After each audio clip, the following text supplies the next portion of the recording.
Welcome to 3D Print Pulse, your essential weekly update from the cutting edge of 3D printing and additive manufacturing. Every week, we bring you the most important news and developments. The episodes are crafted by All3DP's expert editors and voiced by text-to-speech so that we can go hunting for news again. Ready for the latest? Let's dive right in. In an industry that's often quiet about security, Bambu Lab is making its entire playbook public. With the launch of its new Trust Center website, the company aims for greater transparency and enhanced security. This comprehensive public hub details the full breadth of its printer security architecture, from the chip level to its cloud services. This move is Bambu Lab's response to a controversy earlier this year. The company justified new authentication protocols by citing critical security issues, claiming it recorded up to 30 million unauthorized requests per day and saw signs of a large-scale attack on its cloud infrastructure. This necessitated the creation of the Bambu Connect authorization mechanism. However, the change had a severe impact on third-party software, such as Orca Slicer, and accessory developers. Critics viewed the restriction as an attempt at vendor lock-in, which goes against the open-source spirit of the maker community. The backlash forced the company to introduce a so-called developer mode as a concession, allowing advanced users to bypass some authentication protocols for local control. The Trust Center now provides evidence that the security claims are substantive. The white paper details specific, enterprise-grade features, including Trusted Execution Environment, TEE, and secure boot processes on its X1 and H2 series. These features establish a hardware-isolated, secure world for critical operations like key management. The company is backing this transparency by securing major third-party certifications, including ISO, IEC 27001, and Trust Enterprise Privacy. This high-security strategy contrasts in part with the competition. Ultimaker, for instance, relies on a hard-line approach. Its secure line printers are air-gapped, meaning they are physically stripped of network connectivity for complete isolation. Meanwhile, Prussia relies heavily on its open-source ecosystem and community inspection for faster bug fixes.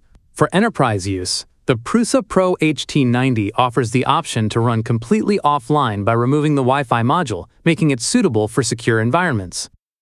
By making its complex security architecture publicly auditable, Bambu Lab is pushing the entire 3D printing industry toward greater security and transparency. Making large metal parts is not an easy task, especially if you don't want to sacrifice quality. AMCM, a large-scale 3D printer manufacturer spun off from German company EOS, has introduced what it calls a breakthrough, a novel gas flow system dubbed AirSword. This innovation targets the constraints of laser powder bed fusion, or LPBF, which faces scaling limits when build areas exceed 1 meter cubed. The issue in large LPBF chambers has always been inadequate gas flow, which creates turbulence and allows smoke and soot to accumulate. This debris interferes with the laser beam path, immediately degrading print precision and part quality. The AirSword concept is engineered to overcome these constraints. It delivers a dynamic, multi-layered gas flow across the entire building area, pushing smoke and spatter sideways toward the exhausts. This simple yet crucial system keeps the laser optics clean during extended duration builds. The introduction of AirSword now enables ultra-large metal LPBF printing. AMCM says this technology is integral to its M8K system and the forthcoming M10K, which features a full 1 meter by 1 meter build surface. It is worth noting that the AirSword device itself is manufactured on AMCM's M4K system. This development is poised to deliver increasingly larger metal components without compromising surface quality or throughput. If you are a 3D printing or DIY enthusiast, you are likely familiar with Arduino. Their single-board computers and kits are used for the easy, accessible, and cost-effective development of prototypes for electronic devices, robotics and IoT solutions in education, hobbyist projects, and professional applications. This week, Qualcomm Technologies has announced an agreement to acquire the Italian company. The acquisition grants Qualcomm access to Arduino's ecosystem, which includes over 33 million developers globally. The chip giant states that the transaction is intended to expand its influence in edge computing and artificial intelligence applications. The strategy is designed to accelerate the use of Qualcomm's technology among developers by combining it with Arduino's established simplicity and accessibility. Both companies assured that Arduino will retain its independent brand, tools, and mission, and will continue to support microcontrollers from multiple semiconductor providers. A significant portion of the open-source community reacted with apprehension, doubt, and even dread. Critics worry that a company known for its proprietary hardware and licensing strategies will eventually erode Arduino's core values of openness, multi-vendor support, and community control. Some anticipate a gradual shift toward a works-best-on-Qualcomm ecosystem. Nevertheless, as the first product resulting from this partnership, the companies introduced the Arduino Uno Q, a competitor to the Raspberry Pi. It incorporates a Qualcomm Dragonwing processor, which runs a full Linux environment and includes AI acceleration alongside a real-time STM32U585 microcontroller. The Uno Q is also the first board compatible with the new Arduino App Lab, an integrated development environment.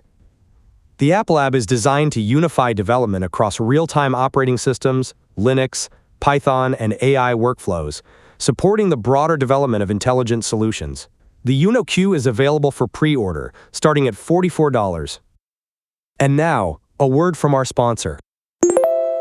Are you a designer, engineer, or hobbyist looking to bring your ideas to life? Stop searching for the perfect manufacturing partner. Craftcloud3D.com brings you the solution. Craftcloud connects you to a global network of top-tier manufacturers. Upload your 3D model, choose from hundreds of materials and technologies, and instantly compare quotes in real time. Get the best price on industrial quality parts, from prototyping to production, delivered right to your door. No hidden fees, no minimum orders, just seamless, transparent service. Whether it's a complex metal part or a simple plastic prototype, Craftcloud handles everything with expert support. Craftcloud, your project, perfectly printed.